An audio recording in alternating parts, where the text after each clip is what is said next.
అసలు ఈ సీజన్ లో కంటెస్టెంట్స్ ఎలా ఉన్నారంటే ఎవరు వీళ్ళు అనేలా కాదు, వీళ్ళ వచ్చింది అనేలాగా ఉన్నారు. నిజంగా ఒక్కొక్క కంటెస్టెంట్ అయితే చాలా బాగున్నారు.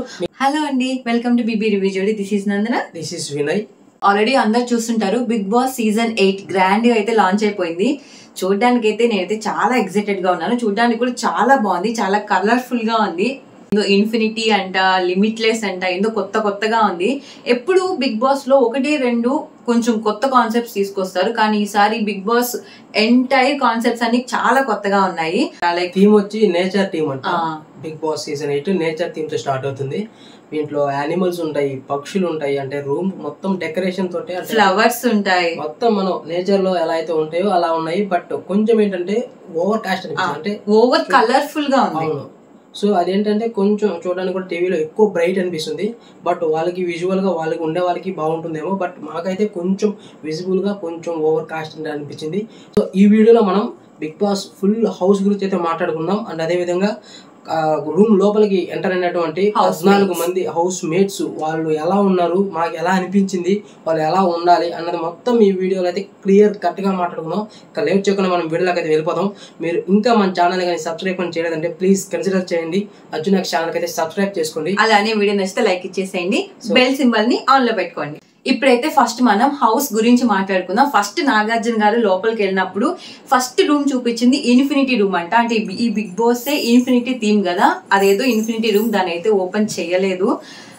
మేబీ ఫ్యూచర్ లో ఏమైనా ఓపెన్ చేయొచ్చు, ఏమైనా టాస్క్లు అట్లా ఏమైనా ఇచ్చి చేయొచ్చేమో. అది ఏంటో ఫ్యూచర్ వీడియోస్ తెలుసుకుందాం. నెక్స్ట్ రూమ్ ఏంటంటే జిరాఫీ రూము, అంటే దీన్ని గోల్డెన్ రూమ్ కూడా అని చెప్తున్నారు. ఇక్కడ ఏంటంటే ఫుల్ స్ట్రాటజీస్, మనకి ఎలాంటి స్ట్రాటజీస్ ఏం కావాలన్నా ఈ రూమ్ లో ప్లే చేసుకోవచ్చు అని చెప్పి నాగార్జున సార్ హింట్ అయితే ఇచ్చారు. బట్ ఈ 2 రూమ్స్ కి కొన్ని స్పెషల్ పవర్స్ అయితే ఉండొచ్చు. ఈసారి బిగ్ బాస్ సీజన్ 8 లో అయితే 3 బెడ్రూమ్స్ ఉంటున్నాయి. ఫస్ట్ వచ్చేసి తూనిగా బెడ్రూమ్ అంట. సో ఈ తూనిగా కాన్సెప్ట్ ఏంటంటే కష్టము ప్లస్ అదృష్టం అంట. అంటే ఎవరైతే బాగా కష్టపడి అదృష్టంతో, కష్టము అదృష్టం రెండు కూడి ఎవరైతే ఉంటారో వాళ్ళు ఈ రూమ్ లోకి వెళ్ళే అవకాశం గెలుచుకోవచ్చు అని చెప్పి నాగార్జున సార్ అయితే చెప్పారు. సెకండ్ రూమ్ వచ్చేసి పీకాక్ బెడ్రూమ్. అండ్ ఇక్కడ వచ్చి స్ట్రెంగ్త్ ప్లస్ పవర్. ఈ పీకాక్ సింబల్ వచ్చి స్ట్రెంగ్త్ ప్లస్ పవర్ అంట. ఎవరైతే అపోనెంట్స్ కి స్ట్రెంగ్త్ తో పోరాడి అండ్ పవర్ చూపిస్తారో వాళ్ళు ఈ రూమ్ లోకి వెళ్ళే అవకాశం గెలుచుకోవచ్చు. థర్డ్ అయితే జీబ్రా రూమ్ అంట. ఇదైతే బాగుంది. జీబ్రా అంటే వైట్ అండ్ బ్లాక్ చూడడానికి కూడా కాంబినేషన్ రూమ్ అయితే బాగుంది. ఇంకోటి ఏంటంటే జీబ్రా ఏముంది, చాలా పొడుగు ఉంటది కదా. సో దీని కాన్సెప్ట్ కూడా లొంగదు ప్లస్ వంగదు అంట. సో అంటే అపోనెంట్స్ కి లొంగకుండా, వాళ్ళ స్ట్రాటజీస్ కి వంగకుండా గట్టిగా ఎవరైతే నిలబడతారో వాళ్ళు ఈ రూమ్ లో ఉండే అవకాశం గెలుచుకోవచ్చు అని చెప్పి ఈ 3 థీములతోటే ఈ కొత్త రకమైన రూమ్ అయితే ఏర్పాటు చేశారు. కాన్సెప్ట్ అయితే చాలా డిఫరెంట్ గా ఉంది కదా. అవును, ఇంతకీ డైరెక్ట్ గా వెళ్ళిపోదా లేకపోతే ఏదైనా టాస్క్ పెట్టి ఖచ్చితంగా టాస్క్ అయితే పెట్టి రూమ్స్ లోకి ఎవరు ఏ రూమ్ కి ఎలిజిబుల్ అనేది టాస్క్ పెట్టి ఎలిజిబుల్ పట్టి రూమ్ లోకి అయితే తోస్తారు ఒక్కొక్కరిని. ఇదనమాట బిగ్ బాస్ సీజన్ 8 యొక్క హౌస్ డీటెయిల్స్. ఇంకొక కొత్త కాన్సెప్ట్ అన్నమాట. బిగ్ బాస్ ఎప్పుడు బిగ్ బాస్ లో ఒక్కొక్క కంటెస్టెంట్ లోపలికి వెళ్తూ ఉంటారు కదా, కానీ ఈసారి మాత్రం కపుల్ అంటే బడ్డీస్ లాగా వెళ్తున్నారు లోపలికి, హౌస్ లోపలికి. ఫస్ట్ నాగార్జున సార్ ఒక కంటెస్టెంట్ ని పిలుస్తారు. వాళ్ళ చేత ఎలాంటి క్వాలిటీస్ కావాలో చెక్ చేసుకొని అలాంటి పర్సన్ ని తన బడ్డీగా సెలెక్ట్ చేస్తున్నారు అనమాట. అంటే వాళ్ళేం తీసుకురావట్లేదు, వీళ్ళే సెలెక్ట్ చేసుకుంటున్నారు. ఎవరి బడ్డీ అంటే క్వాలిటీస్ ని బట్టి ఒక పర్సన్ సెలెక్ట్ చేసుకుంటున్నారు అనమాట. సో ఫస్ట్ వచ్చిన కంటెస్టెంట్ యష్మి అనమాట. తన కృష్ణ ముకుంద మురారి సీరియల్ లో సెకండ్ హీరోయిన్, అలానే విలన్ అనమాట. చూడడానికి అయితే చాలా బాగుంది, వినయ్ అయితే చాలా నచ్చింది. స్మైల్ అయితే చాలా బాగుంది. బట్ నాకు తెలిసి తను చాలా వైలెంట్ అండ్ స్ట్రైట్ ఫార్వర్డ్, గట్టిగా అయితే ఇచ్చి పడేస్తుంది. గేమ్స్ వైజ్ గా, ఛాలెంజెస్ వైజ్ గా అన్నిట్లో అందరికి గట్టి పోటీ ఇస్తుందని అనుకుంటున్నాను. నెక్స్ట్ యష్మికి పేరుగా నిఖిల్, ఈయన ఒక సీరియల్ యాక్టర్ అనమాట.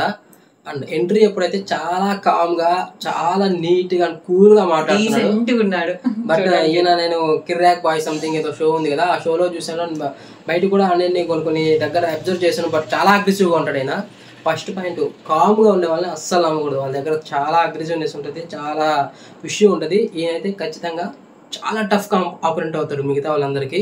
డెఫినెట్ గా ఆయన స్ట్రెంత్ వైజ్ కూడా చాలా స్ట్రాంగ్ ఉన్నాడు. చూడడానికి చాలా భయంకరమైన ఆపోనెంట్ అవుతాడు అనమాట నిఖిల్ గారు. సో నెక్స్ట్ అమ్మాయిలో వచ్చిన కంటెస్టెంట్ వచ్చి ప్రేరణ. తను కృష్ణ ముకుంద మురారి సీరియల్ లో హీరోయిన్ అనమాట. ఇప్పుడు వచ్చింది హీరోయిన్. వీళ్ళిద్దరు అంటే ఒకటే సీరియల్ యాక్ట్ చేసినప్పుడు ఖచ్చితంగా ఫ్రెండ్షిప్ అనేది ఉంటుంది. వీళ్ళిద్దరు సీరియల్ లో ఉన్న రిలేషన్షిప్ కంటిన్యూ చేస్తారా లేకపోతే మంచిగా ఫ్రెండ్స్ గా కంటిన్యూ చేస్తారా అనేది చూడాలి నెక్స్ట్ కమింగ్ ఎపిసోడ్ లో. ఈ అమ్మాయికి రష్మిక మందన ఫ్రెండ్ అంట. మేబీ సపోర్ట్ ఉండొచ్చు, ఉండకపోవచ్చు, అదైతే మనకు తెలీదు. బట్ సపోర్ట్ ఇస్తే మాత్రం మంచి హైప్ అయితే వస్తుంది తనకి. ఉండే స్పెషల్ టాలెంట్ వచ్చి గేమ్స్ ఆడుతుందంట బాగా.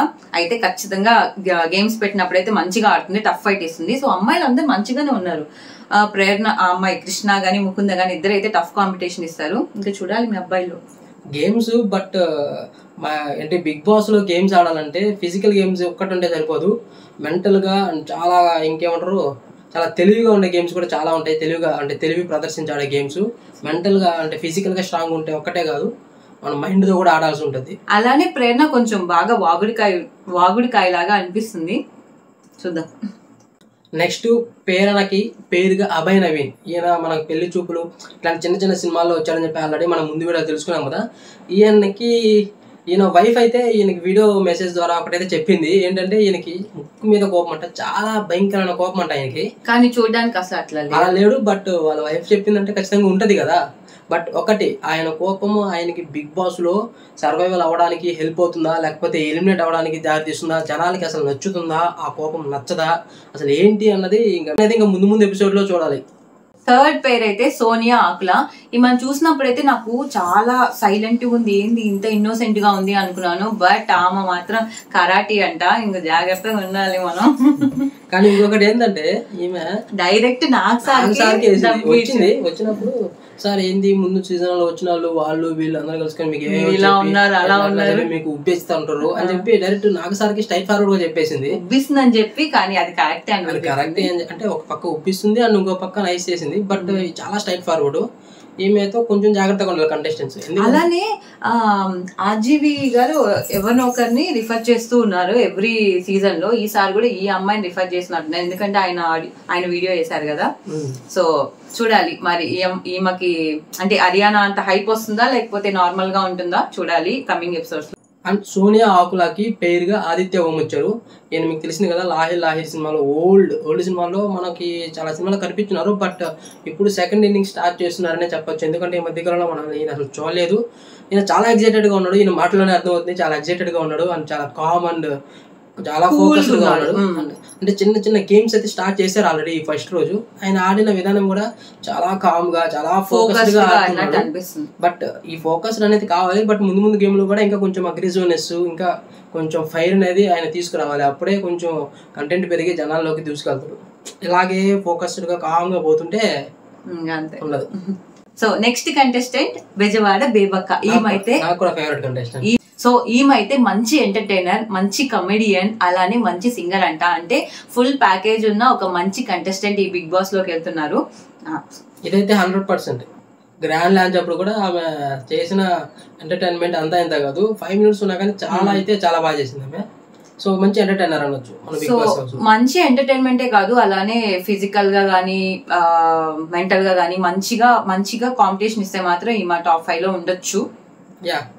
అండ్ బెజవాడ బేబక్కకి పేరుగా వచ్చింది శేఖర్ భాష. గురించి నమస్కారం. ఆయన ఆడిన గేమ్ అయితే ఆయన గురించి అసలు చెప్పాల్సిన అవసరం లేదు, మీకు ఆల్రెడీ ముందు వీడియోలో కూడా చెప్పున్నాను అండ్ ఈ వీడియోలో కూడా చెప్తున్నాను. ఆయన అయితే బిగ్ బాస్ కి కరెక్ట్ అయిన కంటెస్టెంట్. ఎందుకంటే ఆయన ఎంతసేపు అయినా మాట్లాడగలడు అండ్ అదేవిధంగా ఒపోనెంట్స్ ఎంతసేపు చెప్పినా వినగలడు, రిసీవ్ చేసుకోగలడు. ఒక 10 మంది వచ్చి మీద పడిపోయినా వాళ్ళందరికీ సమాధానం చెప్పే స్టామినా ఉంది అండ్ చాలా తెలివిగా ఆడుతున్నాడు. ఆయన తెలివిగా మాట్లాడుతున్నాడు కూడా. ఆయన అయితే బిగ్ బాస్ కి ఒక మంచి ఆప్షన్. అండ్ గేమ్స్ కూడా ఒక చిన్న గేమ్ అయితే పెట్టారు. అయ్యి బాబు అరాచకం, చూడడానికేమో అలా ఉన్నాడు కానీ గేమ్స్ వరకు బాగా ఆడుతున్నాడు. సో ఆయన అయితే one of the toughest contestant అయితే చెప్పొచ్చు నిజంగానే. నెక్స్ట్ ఫీమేల్ కంటెస్టెంట్ వచ్చి కిరాక్ సీత. ఈమె అందరికీ తెలుసు, మూవీస్ లో నెగిటివ్ క్యారెక్టర్స్ లో యాక్ట్ చేసింది. బట్ మామూలుగా ఏమంటారంటే నెగిటివ్ క్యారెక్టర్స్ చేసిన వాళ్ళకి సాఫ్ట్ హార్ట్ ఉంటుందని. నాకైతే ఈ అమ్మాయి అలానే అనిపించింది, చాలా కామ్ గా ఉంది, అలానే చాలా కేరింగ్ అనిపిస్తుంది. చూడాలి మరి రిలేషన్షిప్స్ లోకి వెళ్ళిపోతుందా లేకపోతే గేమ్ మంచిగా ఆడుతుందని చూడాలి. అండ్ కిరాక్ సీతకి పేరుగా వచ్చింది నాగమణికంట. ఆయన ఏవి అయితే చాలా పెయిన్ఫుల్గా చాలా బాధాకరంగా ఉంది. బట్ ఆయన మాట్లాడిన విధానం కావచ్చు ఏదైనా ఆయన ప్రూవ్ చేసుకోవడానికి అయితే రెడీగా ఉన్నాడు. ఈ ప్లాట్ఫామ్ని చాలా మంచిగా యూజ్ చేసుకోవాలని చెప్పి ఉన్నాడు. బట్ ఆయనకి ఏంటంటే కొంచెం ఓవర్ అగ్రెసివ్ అన్నట్టు అనిపించింది. ఎందుకంటే ఈ గ్రాండ్ లాంచ్లో ఒక చిన్న టాస్క్ పెట్టారు కదా నాగార్జున సార్ గారు, మీకు తెలిసి ఉంటుంది. ఆ జస్ట్ వాటర్ బాల్స్ ఎత్తుకెళ్ళి వెళ్ళి ఇట్లా పగలగొట్టాలి వాటర్ కింద పడేటట్టు. ఆ చిన్న టాస్క్లోనే ఆయన చాలా ఓవర్ అగ్రెసివ్గా ఆడుతున్నాడు ఆ గేమ్ని. అంటే సో ఇంకా ముందు ఇంకా పెద్ద పెద్ద గేమ్స్ ఉంటాయి కదా, సో వాటిలన్నింటిలో ఆడాలంటే కొంచెం థింక్ చేసి ఆడాలి అండ్ కొంచెం పేషెన్స్తో ఉండాలన్నమాట. ఓవర్ అగ్రెసివ్ అనేది తగ్గించుకొని పేషెన్స్తో ఆడితే చాలా మంచిగా ముందుకెళ్తాడు. ఆయన ప్రూవ్ చేసుకోవడానికి వచ్చాడు, నాకు అర్థమవుతుంది. చూడడానికి లవర్ బాయ్ లా ఉన్నాడు, చాక్లెట్ బాయ్గా ఉన్నాడు. ఆయన ఏవి చూసామంటే కొంచెం పెయిన్ఫుల్గానే ఉంది. బట్ అవన్నీ మర్చిపోయి ఒక కొత్త జర్నీని స్టార్ట్ చేశాడు. అందుకని దాంతోపాటు ఈ అగ్రెసివ్నెస్ని కూడా తగ్గించుకొని ఆయన ముందుకొని వెళ్ళాడంటే మంచి కంటెస్టెంట్ అవుతాడు. సో నెక్స్ట్ ఫీమేల్ కంటెస్టెంట్ వచ్చి విష్ణుప్రియ. ఈమె అందరికీ తెలుసు, మంచి ఎంటర్టైనర్ అండ్ అలానే యాంకర్. ఆమె కట్అవుట్ చూస్తే మాత్రం ఇంత హైట్ ఉంటుంది. సో గేమ్స్ అయితే మంచిగా ఆడొచ్చు, మంచిగా యూజ్ చేసుకోవచ్చు ఈ ప్లాట్ఫామ్ ని. అలానే ఈ బిగ్ బాస్ లో బాగా వినిపించే సౌండ్ ఏదైనా ఉందంటే అది అవును, వచ్చిందంటే స్టేజ్ మీద ఎన్నిసార్లు నవ్విందో. నవ్వు ఉంటది, ఒక different smile. Maybe Bigg Boss on చేసినప్పుడల్లా ఇంకా ఆ సౌండ్ వినిపిస్తా ఉంటది ఎక్కువగా. జబర్దస్త్ లో నుంచి శ్రీదేవి డ్రామా కంపెనీలో అట్లన్నిట్లో ఆమె స్మైల్ కే. సో విష్ణుప్రియ మంచి కమెడియన్, మంచి డాన్సర్, మంచి యాంకర్. సో మంచి కట్అవుట్ ఉంది. సో మంచిగా గానీ ఆడితే టాప్ 5 లో ఉంటుంది. తను మాక్సిమం ఉండొచ్చు కూడా టాప్ 5 లో. అండ్ విష్ణుప్రియకి పేరుగా వచ్చింది పృథ్వీరాజు, ఈయన సీరియల్ యాక్టర్ అంట. నాకు తెలిసి నేను చూసాను కదా వాళ్ళని, నాకు తెలిసి ఆ షో వాళ్ళు ఏదో చేయాలని చూస్తున్నారు వాళ్ళిద్దరి మధ్య. ఎందుకంటే తను రాగానే ఫస్ట్ ఒక అమ్మాయి బొమ్మ గీయమన్నారు. అంటే పర్సనాలిటీ అవన్నీ చూస్ చేసుకుంటే జస్ట్ ఒక అమ్మాయి బొమ్మ గీయమన్నారు. అమ్మాయి గీయంగానే ఆవిడ వచ్చారు. వాళ్ళిద్దరు ఏదైనా కలపడానికి ట్రై చేస్తున్నారు అనమాట. మరి అది తీసుకోవడానికి ట్రై చేస్తున్నారు. చూడడానికి బాగున్నారు కదా ఇద్దరు. బట్ ఈయన గురించి చెప్పాలంటే ఆయన మీరు నాగపంచమి సీరియల్లో హీరో. సీరియల్స్ చూసే వాళ్ళైతే గుర్తుపడతారు. అండ్ అభిజిత్ సీజన్ లో అఖిల్ అని చెప్పి ఒకరు ఉండేవారు కదా, సేమ్ ఆయన చూసినట్టే ఉంది. కొంచెం మాక్సిమం ఆయన చూడడానికి అలాగే ఉన్నాడు. అండ్ ఇంకొకటి ఈయన క్యారెక్టర్ అయితే నాకు చాలా బాగా నచ్చింది. నాగార్జున సార్ అడిగారు అసలు మీరు బిగ్ బాస్ ఎందుకు వచ్చారు అని అడిగితే స్ట్రైట్ ఫార్వర్డ్ ఒకటి మనీ, 2 ఫేమ్, థర్డ్ది మిమ్మల్ని కలుసుకోవడానికి అన్నాడు. ప్రతి ఒక్కరు ఎవరన్నా అంటే మిగతా వాళ్ళని అడిగినప్పుడు డ్రీమ్ లేదంటే మిమ్మల్ని చూడడానికి అని చెప్పి నాగార్జున సార్కి ఫస్ట్ ఆయనకి వేస్తారు గోలీ. బట్ ఈయన అట్లా కాదు, ఫస్ట్ మనీ అన్నాడు, దాని తర్వాత ఫేమ్ అన్నాడు, దాని తర్వాతే మిమ్మల్ని కలవడానికి వచ్చానని చెప్పారు. సో ఈయనైతే చాలా స్ట్రైట్ ఫార్వర్డ్గా ఉన్నాడు. ఇంకా బిగ్ బాస్ హౌస్లోకి వెళ్ళిన తర్వాత కూడా అలాగే స్ట్రైట్ ఫార్వర్డ్గా జెన్యూన్గా ఉండి గేమ్స్ కూడా మంచిగా ఆడాడంటే ఖచ్చితంగా టాప్ 5 లోకి వెళ్తాడు. జనాలు బాగా ఆదరిస్తారు. అసలు ఈ సీజన్ లో కంటెస్టెంట్స్ ఎలా ఉన్నారంటే ఎవరు వీళ్ళు అనేలా కాదు, వీళ్ళ వచ్చింది అనేలాగా ఉన్నారు. నిజంగా ఒక్కొక్క కంటెస్టెంట్ అయితే చాలా బాగున్నారు. అన్ని పాజిటివ్స్ ఉన్నాయి వాళ్ళలో. మిగతా సీజన్స్ తో పోలిస్తే ఈసారి సీజన్స్ లో కంటెస్టెంట్ అయితే సూపర్ ఉన్నారు, మంచిగా ఉన్నారు, చాలా బాగున్నారు. ఓకే, నెక్స్ట్ వచ్చి నైనిక. తన అందరికీ తెలుసు, తను ఒక డాన్సర్. అలానే చూస్తుంటే అనిపిస్తుంది తను ఒక అమ్మ కూచి అని. అలానే చాలా అంటే కొంచెం ఏడ్చే క్యారెక్టర్ లాగా ఉంది. అంటే చిన్న చిన్న వాటికి కూడా ఏడ్చేసేలాగా ఉంది. ఇంకొకటి ఇక్కడ ఉన్న వాళ్ళందరిలో కల్లా చిన్న అమ్మాయి నేను బిగ్ బాస్ డీలో చూసేటోని డాన్స్ అయితే ఎర్రగా తీస్తుంది, మామూలుగా ఉన్నది డాన్స్. కానీ అక్కడ చూస్తుంటే మాత్రం సర్వైవ్ అవ్వాలంటే ఆమె కొంచెం ఇంకా ఓపెన్ అప్ అవ్వాలి, అందరి ముందు ఓవర్లాప్ అవ్వాలి, ఓపెన్ అప్ అవ్వాలి. అప్పుడే ఆమె సర్వైవ్ అవుతుంది తప్ప ఇట్లా అంటే డీలో ఉన్నప్పుడు చూసినట్టే గానీ ఉందంటే పనికిరాదు. బిగ్ బాస్ లో టీ వేరు, బిగ్ బాస్ వేరు. అండ్ నైనికాకి పేరుగా వచ్చింది నబీద్ అఫ్రిది. ఈయన ఒక యూట్యూబర్ అంట. వరంగల్ డైరీస్ ఇలాంటి చిన్న చిన్నవి చేసుకుని ఇప్పుడు బిగ్ బాస్ అనే ఒక పెద్ద ప్లాట్ఫామ్కి అయితే వచ్చాడు. ఆయన చూడడానికి కూడా మంచిగా బాగానే ఉన్నాడు, కట్అవుట్ వైజ్ అంతా మంచిగా ఉన్నాడు. గేమ్స్ అన్నిటికి కూడా మంచి టఫ్ ఇచ్చే అవకాశం ఉంది.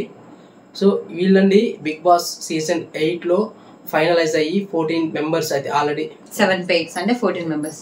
సో వీళ్ళే 7 pairs బిగ్ బాస్ సీజన్ 8లో హౌస్లోకి ఎంటర్ అయినటువంటి వాళ్ళు. సో రేపటి నుంచి ఒక మంచి ఎపిసోడ్లు అయితే స్టార్ట్ అవబోతున్నాయి. అండ్ రేపటి నుంచి అసలైన గేమ్ అయితే స్టార్ట్ అవబోతుంది. బిగ్ బాస్ సీజన్ 8లో ఇది లిమిట్లెస్ అని చెప్పి కొన్ని కొత్త అప్డేట్స్ అయితే తీసుకుని వచ్చారు కదా. వాటిల్లో ఫస్ట్ ఏంటంటే నో క్యాప్టెన్ అంట. నో క్యాప్టెన్ అంటే వీళ్ళకి చిన్న చిన్న గేమ్స్ అయితే పెట్టారు. ఆ గేమ్స్ లో ఓడిపోయిన వాళ్ళు బ్యాడ్ న్యూస్ అయితే రివీల్ చేశారు. అందులో ఫస్ట్ వచ్చి నో క్యాప్టెన్ అంట. బట్ ఇదైతే నేను నమ్మను. మేబీ ఏదో ఒక జరుగుతుంది గేమ్స్ బిగ్ బాస్ ఏదో ఒకటి తీసుకుని వస్తాడు. సో నెక్స్ట్ వీక్ నుంచి కాకపోయినా నెక్స్ట్ వీక్ నుంచి కెప్టెన్ అయితే ఖచ్చితంగా వస్తారు. అండ్ ఇంకొకటి నో రేషన్ అని చెప్పారు. నో రేషన్ అంటే ప్రస్తుతానికి నో రేషన్, బట్ లిమిట్లెస్ అంటే వీళ్ళు ఏదో ఒక గేమ్స్ ఆడి వాటిని ఎండ్ చేసుకోవాలన్నమాట ఈ రేషన్ అనే దాన్ని కూడా. అండ్ ఇంకొకటి వాళ్ళు ఒక వాల్యూ కూడా చూపించారు. వీళ్ళు ఆడిన గేమ్స్ వీళ్ళ పర్ఫార్మెన్స్ బట్టి వాల్యూ పెరుగుతూ ఉంటుంది. మీ బిగ్ బాస్ ఫైనల్ అమౌంట్ అయితే పెరుగుతుందని చెప్పి బిగ్ బాస్ చెప్పారు. అది కూడా ఒక చూడడానికి ఒక కొత్తగానే అనిపించింది. సో 3 కొత్త అప్డేట్స్. సో ఇదేనండి Bigg Boss season 8 grand launch. So house గురించి డీటెయిల్స్ తెలుసుకున్నాం. అలానే ఎవరెవరు ఏ కంటెస్టెంట్స్ హౌస్ లోపలికి వెళ్ళారు తెలుసుకున్నాం, ఎలా వెళ్ళారు, ఏంటి అప్డేట్స్ అన్ని తెలుసుకున్నాం ఈ వీడియోలో. సో ఇదేనండి వీడియో నచ్చితే లైక్ ఇచ్చేసేయండి. అలానే అర్జున్ ఎక్స్ ఛానల్ కి సబ్స్క్రైబ్ చేసుకోండి. So please Arjun X channel consider అయితే చేయండి, ఖచ్చితంగా సబ్స్క్రైబ్ చేసుకుని లైక్ అయితే ఇవ్వండి. ఇలాంటి కొత్త రివ్యూస్ తో మీ ముందుకు వచ్చేస్తాం. అంతవరకు బై బై.